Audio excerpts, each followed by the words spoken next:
食火鍋食到一半，嫌淡，嫌牛肉有腥味，呢個可以理解。但如果已經食到70%，先同店家講呢個味道同我夢中想象唔一樣，然後再話如果你唔免單，我就寫5000字劣評。各位觀眾，歡迎嚟到娛樂熱話圈。今集呢單熱話，表面係一餐潮汕火鍋，實際係一場食評權力同小店生存壓力嘅正面碰撞。近日廣東汕頭一間潮汕火鍋店爆出一宗消費糾紛，4名外地遊客專程去食潮汕火鍋，點咗大約400幾蚊人民幣食物，食咗大約40分鐘，據報已經食咗70%左右，先向店員投訴，話湯底太淡，牛肉有腥味，味道同佢哋想象中完全唔同。最爆一句係咩？佢哋話呢個火鍋同我做夢想嘅味道唔一樣。呢句一出，網民即刻爆。因為如果話食物變壞、衛生有問題、店家出錯上錯菜、服務嚴重失誤，大家都會明白消費者投訴好合理。但今次爭議位係潮汕火鍋本身其中一個特色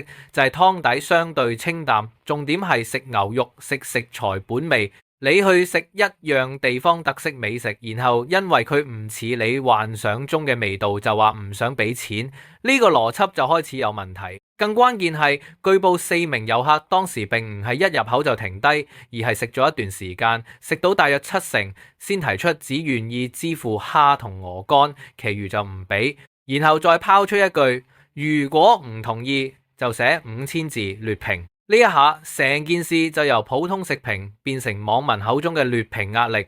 我哋先講第一個位，食物唔啱口味，可唔可以投訴？當然可以，客人有權講真感受，覺得淡，覺得腥，覺得唔值，覺得同網上好評有落差，全部都可以講。正常食評文化本來就係靠真實體驗累積出嚟，好食就讚，唔好食就批評，呢個好正常。但問題係投訴同拒絕付款中間有好大距離。你可以話我覺得湯底淡，想問可否加調味？你可以話牛肉味道我唔太接受，可否幫我跟進？你可以話今次體驗唔符預期，下次未必再嚟。但如果食咗大半餐之後先話大部分都唔俾錢，甚至用長篇劣評去同店家談條件，咁就好容易俾人感覺呢個已經唔係正常投訴，而係用網絡評價做壓力。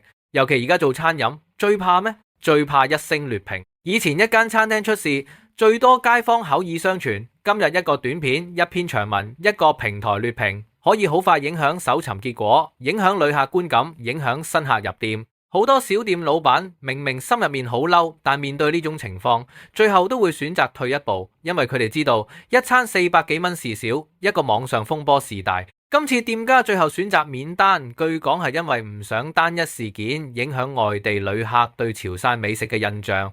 呢個做法你可以話佢大方，你亦可以話佢無奈，但站喺小店角度其實幾辛酸。因為一間店辛辛苦苦做5年，接待好多外地客，建立口碑，但只要有一單客人鬧到上網，隨時就變成呢間店服，潮汕火鍋服，專呃遊客。老闆面對嘅唔止係4個客人，而係背後整個網絡輿論。但另一邊我哋都要講公道說話，網民怒轟遊客似食霸王餐，呢個係網民觀感，但動機係咪一開始就想食免費餐？外界其實冇法100%證明。所以今集娛樂熱話圈唔會直接講死佢哋一定係有心呃食，比較準確嘅講法係佢哋嘅行為令好多網民覺得似係用劣評威脅換取免單，呢個位先係今次最大討論價值。因為事件入面真正令人反感嘅未必係鹽淡本身，而係3個行為疊加埋一齊。第一，食到70%先投訴；第二，只願意俾部分菜錢；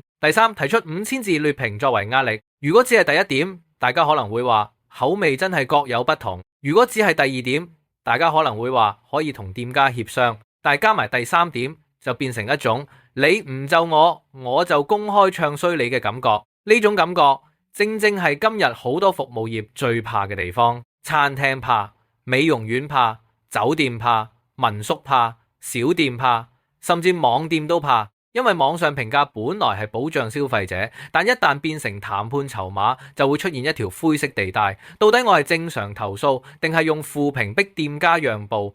呢條線大家真係要分清。如果食物真係有問題，投訴合理；如果服務真係失誤，要求補救合理；如果店家態度差，寫差評合理。但如果只係我想象中應該唔係呢個味，或者我睇網上好評以為一定驚為天人，咁就未必足以支持食完大半餐再拒絕埋單。尤其夢中味道呢句實在太有畫面，網民就即刻開玩笑話，如果去四川食火鍋覺得太辣，係咪都可以話唔符夢中味道要求免單？去日本食拉麵覺得太鹹，係咪又可以話幻想破滅？去茶餐廳飲奶茶覺得太濃，係咪又可以寫5000字長文？講到呢度，其實成件事已經唔單止係潮汕火鍋好唔好食，而係一個更大問題：旅遊美食究竟係去理解地方味道，定係要求地方味道服從自己想象？好多香港人去旅行都會試當地美食，但有時就會出現一個落差。網上推薦講到好神，短片拍到好吸引，留言全部話必食，結果自己去到一食，發現咦，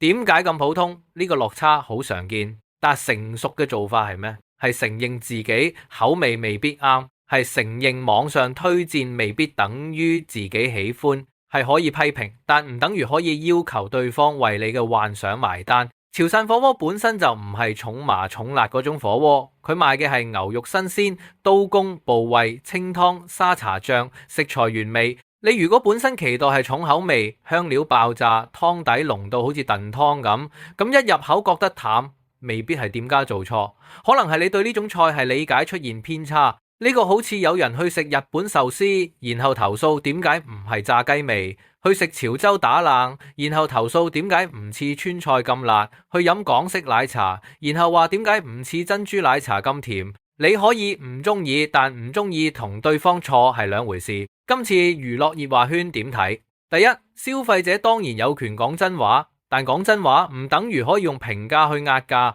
第二，小店面對劣評威脅，最好有清楚流程，客人一投訴先記錄時間、菜品、食用程度，店方回應客人要求。如果現場有閉路電視或單據記錄，全部保留，因為一旦事件上網，店家最需要嘅唔係情緒，而係證據。第三，餐飲店都可以提早喺餐牌或介紹入面寫清楚特色，例如潮汕火鍋湯底偏清淡，主打食材本味。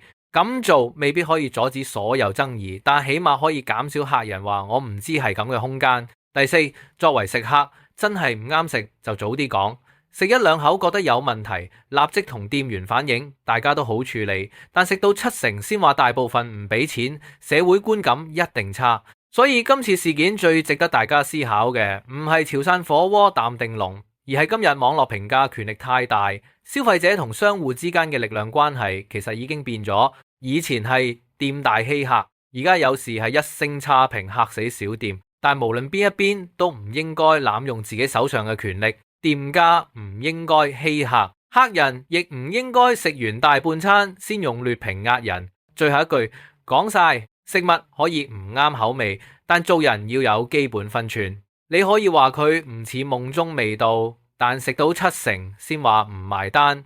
現實世界真係好難令人接受。你又點睇？如果你係店家，遇到客人話要寫5000字劣評，你會免單息事寧人，定係堅持照收？留言講低你點睇，記得訂閱娛樂熱話圈，我哋繼續同你追貼全城最爆、最有爭議、最值得拆解嘅熱話。